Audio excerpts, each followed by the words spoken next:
All right. So can you think about a time when you had between 0 and 100 subscribers? What were your goals at that time, and have you met them? Um, so yeah, I guess that goes back to when I started the channel. I've had like 3 or 4 channels before that were some a little bit more successful, some not. But I really wanted to start something fresh, something serious, where I could like focus on one topic, because that's what I like to do. So when I started this channel, I don't know what I really had as a goal. I'm not sure. I mean, I don't think I had a particular goal at a time in terms of a number, but I just wanted it to be fairly successful. I started it just as the game was announced, and I knew I saw more console and Destiny updates who did videos for Destiny, and I wanted to kind of be the Battlefront guy doing the same stuff, talking about the updates. And I mean, it worked. I guess the goal was to be have a successful channel around the game, and I didn't have a specific goal. I would say you met your goal at 160,000 subscribers. Yeah, definitely. So what are some things that, looking back to that time, that your 2017 self might cringe about? Maybe, I don't know. One thing I did because I got the first 1,000 subscribers fairly quickly, because back then the top comment system worked a little bit differently, where you left a comment and there was always 2 top comments. So I was kind of like doing some sneaky promotion on the EA Star Wars trailer, where I posted a comment. I didn't just say, "Oh, check out my channel," because who would upload that? But I would say something like, just like a little recap of everything we know about the game. So it was a useful comment, but at the same time, people saw my name. So although I didn't actively ask them to check out my channel, they still clicked my link, and that's how I got a lot of my first subs. Nice. I don't know if I would cringe about it, but I don't think I would use the same tactic again. It's pretty sneaky, but nonetheless, it worked. All right, so considering your growth as a YouTube channel, at what point did you find it was just too difficult to respond to everyone in streams and via comments? Oh man, that's a tough one. I can't say a specific point, but for comments, I mean, I've tried at the start to always respond to like the top comments and such, but I mean, it doesn't take more than, like, if you have 50 comments on a video, that's a lot of time you gotta spend if you're gonna respond to all of them, and that happened fairly quickly. But I usually read them all. That's another thing than responding. Obviously, it's a lot quicker. But for streams, I mean, I started streaming like 2 years after I started the channel, so already at that point I couldn't catch up to all the comments. But both in terms of streaming and videos, I try to at least read all the comments, although I'm not responding to all of them. Because when I see you with a stream of 1,200 people, it must be there's a lot of people in there that it's just impossible just to get to every comment. That's completely true. And the worst part is when people are like, "Why are you ignoring me?" When I sometimes actually do miss comments, especially if I'm in a very intense, like, I don't know, I'm playing the hero and I've survived for 5 minutes. Well, then I've missed the chat for 5 minutes, and it's just impossible to catch up. Right. A lot of people tell me they enjoy the smaller streams because they get that interaction, and some people actually complain about the larger YouTubers, but I can't imagine. I have trouble keeping up with if I get up to 30 people in the chat. So when you're getting up to, 1,000, 1,200, it's just I can't imagine trying. I actually did one yesterday when I only had the sponsors. Like, I do it once a month, where only the YouTube sponsors, or senators, like I call them, can chat, and then I can actually see and respond to every single question. So I know a lot of people on Twitch do that as well. They have like the Twitch sub only chat, but I know people get pretty annoyed if I do that. So I try to do it once a month only, and then the rest everyone can chat. All right. What's a little strange question here? What's the strangest interaction you've ever had with a subscriber? Probably, I would have to say, I don't know if everyone's gonna watch this video. But on some events I've had, I think it was. I'm not gonna go into specifics because in case someone's listening, but just I've had some people who, like, they accidentally stumble across me at the event, and you talk to them, and then it kind of happens like 10 times under the same event, so it almost gets creepy. Like, they accidentally find me at the event. Like, we're like, dude, you just left us like an hour ago. How are you accidentally finding us? I'm not even tweeting my location. That's strange. Yeah. Did you ever go through a Minecraft phase? No, I think I played maybe I've played an hour of Minecraft when it was completely new. I've never been much for building games, to be honest. All right. So what message do you have to anyone who wants to be successful on YouTube? First of all, something that you enjoy doing, otherwise you won't be able to keep it up. But also, I don't know, what helped me was finding something that no one else is doing, really. That's why this channel did so much better than any of my previous ones, because those were just the same stuff as everyone else was doing. But now I was like, okay, there's one, I think Star Wars HQ were the only channel around at that point, or they might have changed their name at around the same time. So find something unique. Don't just do what everyone else is doing, because you won't grow that way unless you have a really great personality or a lot of luck. But yeah, find something unique and have good audio quality. That's my 2 tips. I find it strange. I visit a lot of streams, and I visited the stream actually yesterday with somebody who had a low subscriber count, and I asked him what his YouTube goal was, and he said it was to get to 10,000 views so he could start making money. That was his goal. And that's not a good. You should never do start a YouTube channel for money. Like, how long did I probably did YouTube videos for 5 years before I made any money, and then I've done it full time for almost 1.5 years now. So I mean, it's not something you just I'm gonna start working with YouTube. It doesn't really work that way. Right, because their stream might have had like 6 or 7 views total, and I said it's gonna be a long time to get up to even to 10,000, and then from there to start making money you're still a long ways out. I think our channel's approaching 100,000 views, including streams and everything, and I think the advertising revenue might be around $20 to $25. So he's got a long way to go, if that's his goal. Yeah, you need a lot of views to make any significant money, unfortunately. What is your biggest motivator as a YouTube? Like, what keeps you going? There's got to be highs and lows. Like, what kind of keeps you going, keep you motivated? That's a tough question. I don't know. That's just seeing every day. Like, I don't know, just of course standard answer that it's always seeing tweets or comments about really nice comments obviously motivates you a lot. Like if you have a bad day and whatever, like something crap happens in the community, I just go check my comments because those are usually really nice. But in terms of motivation, I don't know, I just always enjoy seeing the reaction when I put out a video. Like the worst thing I know is scheduling a video and then not being either at my phone or my PC when the video goes live, so I can see people's reaction. So I guess that's a big motivator. I just like to see what people think about the video, and if I ever struggle to motivate myself, I would say it's I mean, between the 2 games there was obviously some very dry periods where every day I was like, what the hell am I gonna make a video about today? I don't know. There's like literally nothing happening in the community at all, and at those points it was a little bit tough, kind of like doing a video. But I just try to be creative and, I don't know, do some loadout or Mythbusters or something that people would still enjoy, although there's nothing new in the game. Yeah, there was a really dry spell between the 2 games where it was just nothing, no news for sometimes weeks and or a month at a time. So that must have been very difficult to produce daily content. Yeah, it was.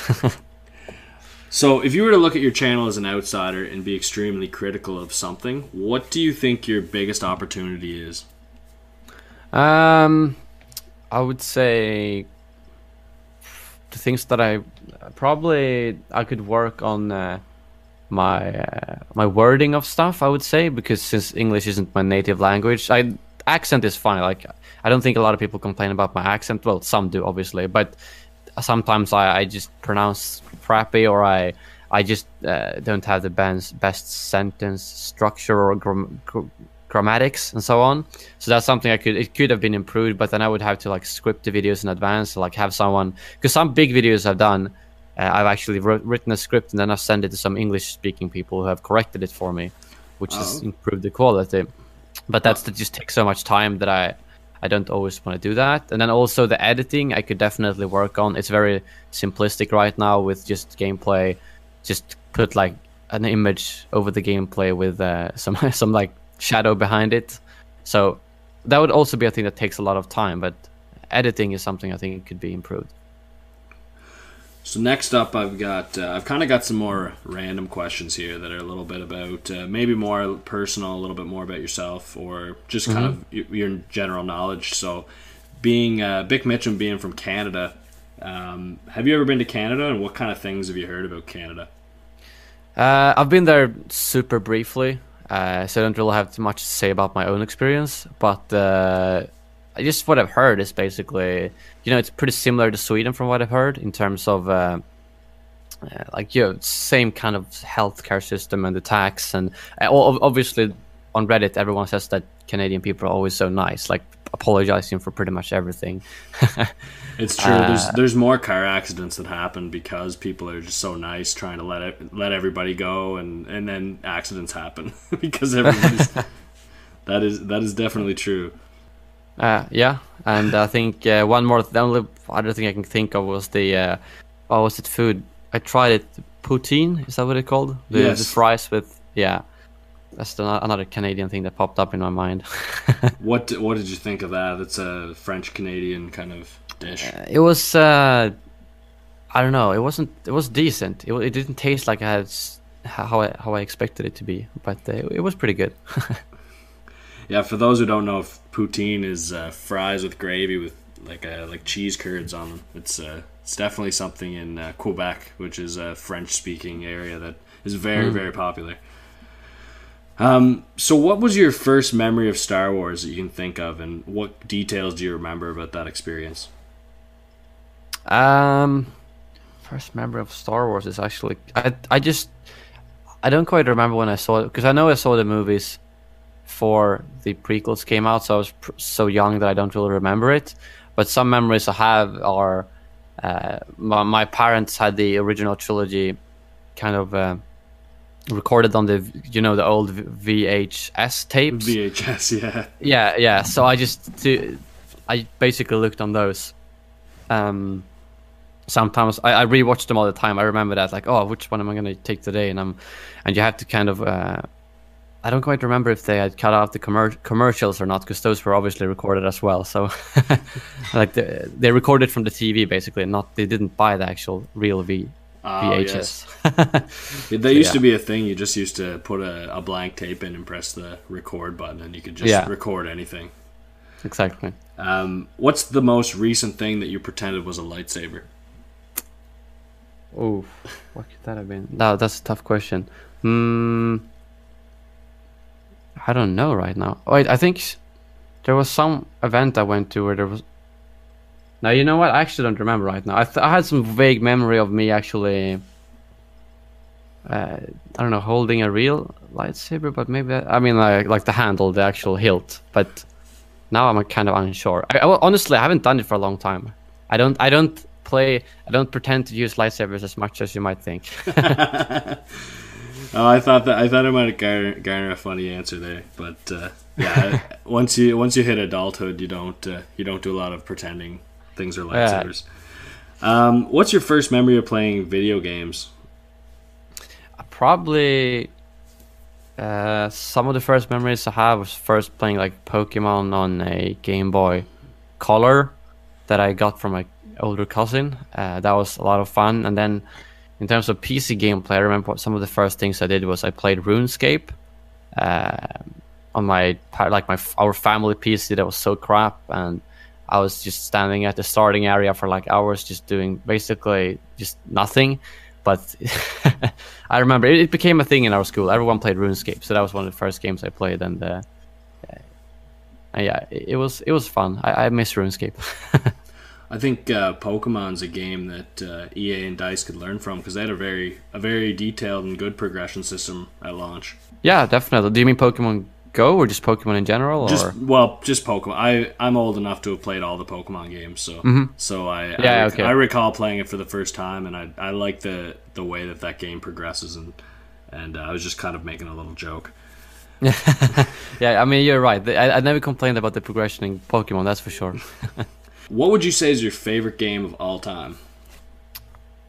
It's tough. I can't really pick. It's hard to pick one, but if I'm just one game that I constantly really hope for sequels to, and that I really loved playing, it was, say, Portal 2, because I don't play a lot of single player games, to be honest, but Portal 2 was one that I've replayed, I think, at least 2 or 3 times, because there's the story, although it doesn't really have a lot of story, is really intriguing to me, and also the gameplay, having you don't even have to. It's not a killing game; it's a puzzle game, but that's still like first person, story driven, which I think is a lot of fun.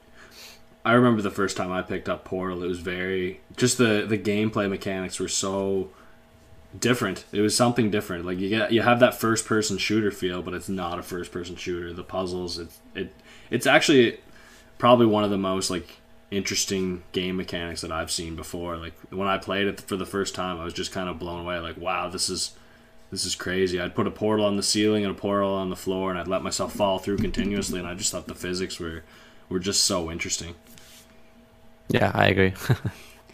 If you were to pick one person, could be a YouTuber, family member, anyone, who would you say you look up to the most in life? I have to pick one. I don't think I can pick one, if I'm going to be honest. I thought about this question a little bit, and I don't think I've ever had that one idol, really. Okay, so what are a couple people maybe that you might... Yeah, I would say, like, in terms of in the movie genre, kind of, I've always liked Arnold Schwarzenegger, both how he is outside the movies and obviously as an actor, and his like kind of journey from being a bodybuilder and a an actor and a governor. Like, he's just done it all. And on YouTube, just inspirations for me when I started the channel, I would say it's, like I said, more console, Westy, Jack Frags, I would say, are all people who have inspired me for this channel. Nice. How do you feel about the horror film genre? I can't say I enjoy it too much. I don't think it's like fun. I've watched a couple of, I don't know if that counts as horror, but like just being with friends and being kind of drunk, watching weird movies. And we've watched things like what are they called? Like the inbred movies. Oh yeah, the Wrong Turn, and what's it called? The Hills Have Eyes. I'm not sure if they... The Hills Have Eyes. I haven't watched that one, but yeah, that's... Yeah, those are actually pretty good to watch. But I'm not sure if it's horror. Like, if you're just talking about the plain kind of jump scare horror movies, I don't think they're that interesting, in my opinion.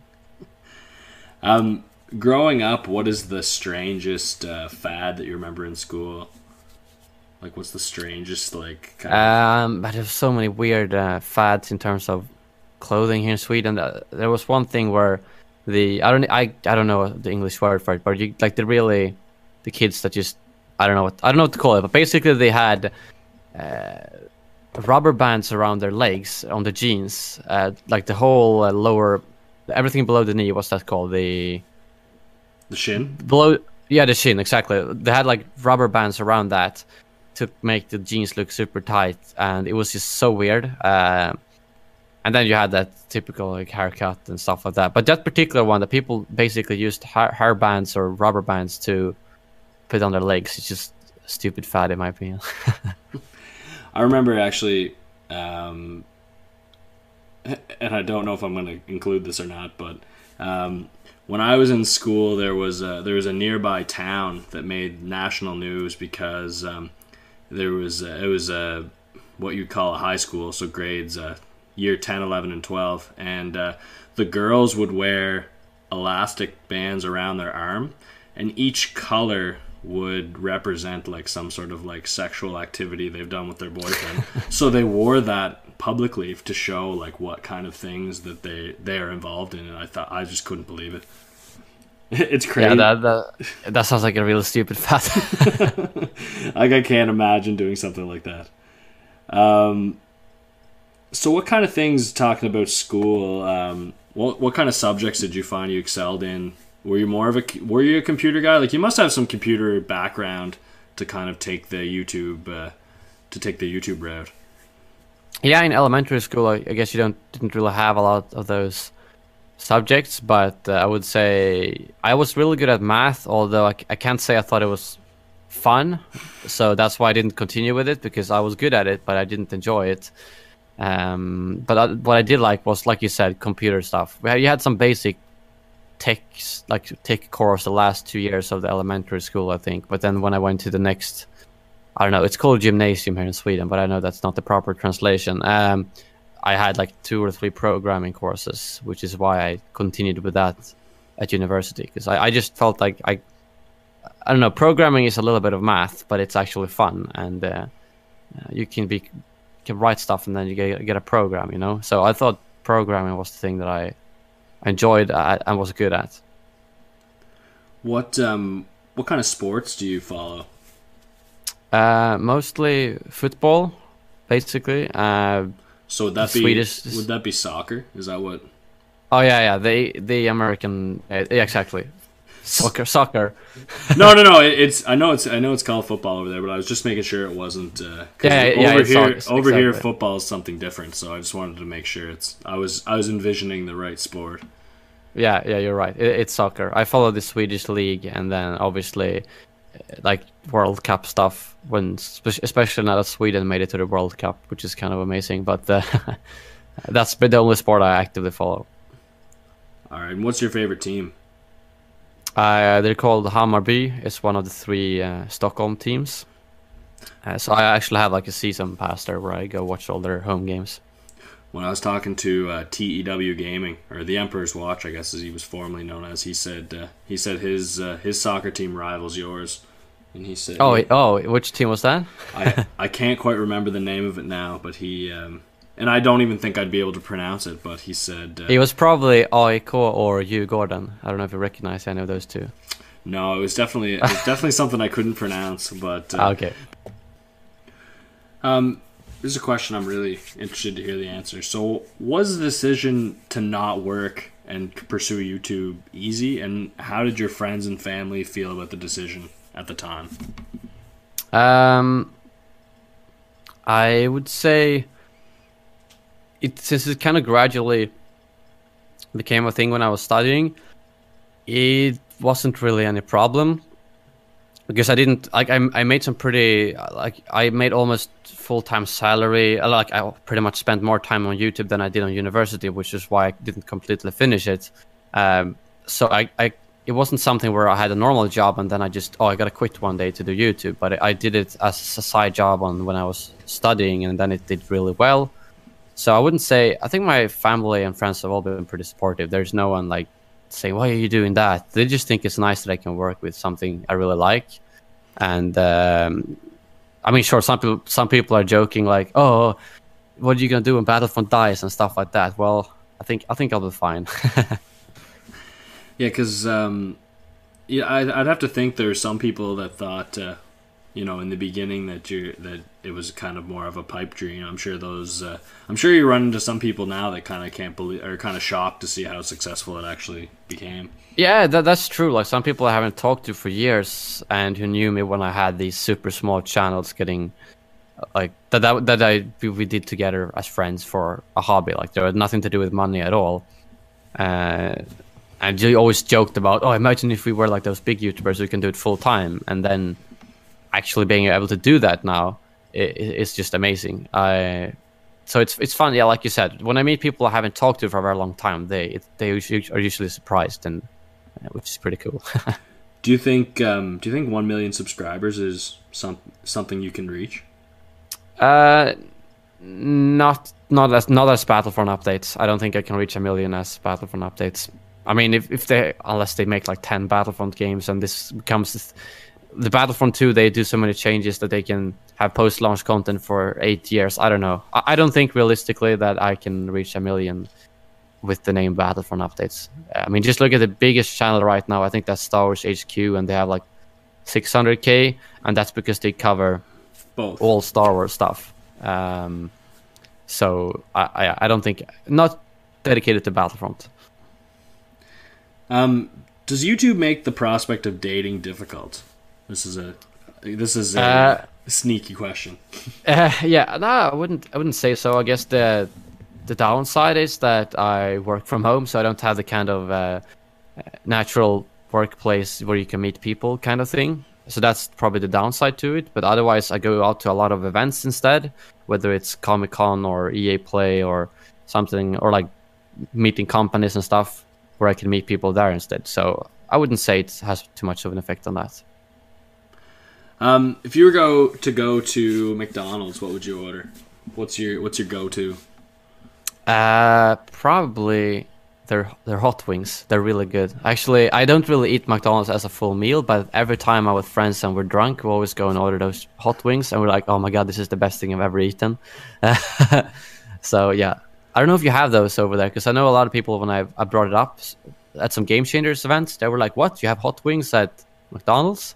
So no, we don't have hot wings here. The closest thing we'd have would be like chicken strips that you could dip in like a hot sauce. That'd be the closest thing. Okay. But no, we don't. We never have, actually. Okay. That I can remember, and I'm quite old. So, so the last thing I have here is with the holidays coming up. How do you celebrate the holiday season? Usually, this is kind of one of the traditions that doesn't really change a lot from year to year. We kind of gather up the whole family at our summer house or vacation house or whatever you want to call it.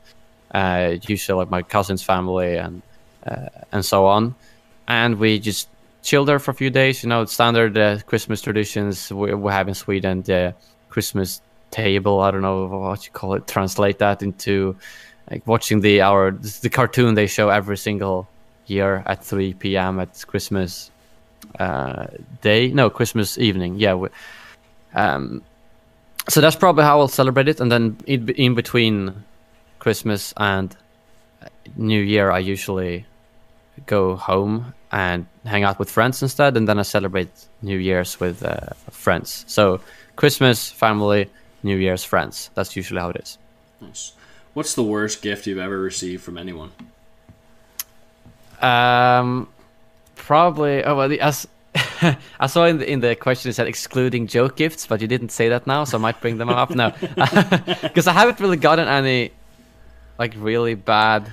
Well, maybe I can see an example. I had an ex-girlfriend that we went to her grandparents' place, and she had a gift for me, and it was a pen. So it was like this really nice box. I opened it up, and there was a pen inside. And the reason I'm bringing this up is because I said how much I like this pen, and I used it at work because she asked me about it. And then every year she would buy me a pen that was a different color. So it kind of that would kind of be probably what I would say is my worst gift, just because I'd continuously get asked about this pen. And I mean, what can you say about a pen? It writes, it clicks, and then I would get one every year. So it was kind of funny. Yeah, I'm trying to think if I have something. I know actually one. I don't know if I would call it a. Yeah, there was a joke gift though, but I can bring it up anyways. Yeah, sure. Was, when I had my birthday this year, I got like a Star Wars shirt from a couple of friends, and then they also gave me. Oh, what was it? It was like because I'm like part of the university. I don't know what it's called, frat thing. We have like kind of uniforms that we have at the different events and stuff. And they bought me a freaking top, like a girl's top with like a zipper on them. It was gold and black because they were like, hey, this is Battlefront Updates colors and it's our frat colors at the same time. So like they were like joking about how I should put it in my uniform so I can bring it up when I'm drunk, and I was like, nah, I don't think that's just the kind of like joke gift that you get, but you will never use. Do you still have it? Yeah, I think it's somewhere around here. You should wear it on one of your streams sometime. Oh my god, I would. It actually spawned a thought in my mind. I remember a gift exchange at work a long time ago where they'd draw names out of a hat, and one guy had it was a 60-year-old woman, and he he bought her a thong. It was like a 4XL. So she opened the bag and held it out, and it was just this humongous thong. That's probably one of the worst gifts I've ever seen. That must have been so awkward. It was so, because we were at a professional work event, and this guy thought he'd be hilarious, but oh wow, yeah.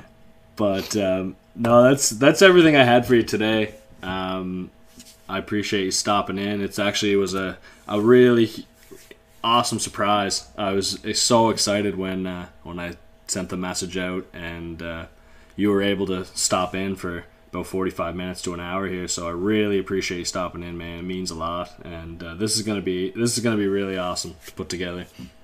Yeah, it was. I appreciate the good questions. It was nice to actually be able to read them through in advance, and it was good questions. All right, so we'll see you again soon. All right, see ya. Bye.